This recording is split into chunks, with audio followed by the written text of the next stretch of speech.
राज्यातील स्थानिक स्वराज्य संस्थांच्या निवडणुका जाहीर झाल्यानंतर पिंपरी चिंचवड भाजपा ॲक्शन मोडवर आलेली पाहायला मिळते। त्यानुसार प्रदेशाध्यक्ष रवींद्रजी चव्हाण यांच्या सूचनेनुसार मुलाखत प्रक्रिया पूर्ण करून सक्षम उमेदवार देण्याकडे भाजपचा कल असल्याचं आमदार तथा पिंपरी चिंचवड निवडणूक प्रमुख शंकर जगताप यांनी सांगितलं।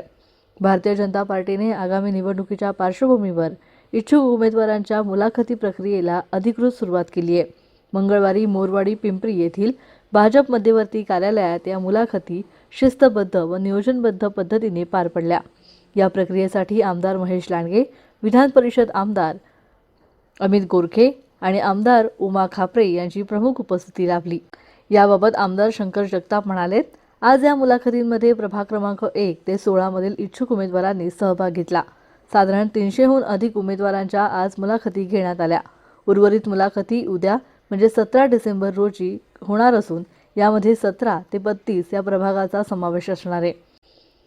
एका प्रभागाला साधारण अर्धा तास कालावधी निश्चित करण्यात आलाय। उमेदवारांचा पक्ष संघटनेतील अनुभव, जनतेशी असलेला संपर्क, सामाजिक कार्य, विकासात्मक दृष्टिकोन, संघटनात्मक बांधिलकी तसेच निवडणूक जिंकण्याची क्षमता या निकषांवर सखोल चर्चा करण्यात आली।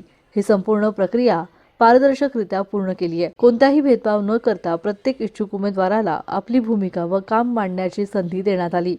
या पारदर्शक प्रक्रियेमुळे कार्यकर्त्यांमध्ये उत्साहाचं वातावरण निर्माण झालं असून आगामी निवडणुकांसाठी भाजपा पूर्ण तयारीनिशी निवडणुकीच्या मैदानात उतरणार आहे, असं जगताप यांनी स्पष्ट केलंय। प्रतिनिधी महाराष्ट्र न्यूज, पिंपरी चिंचवड।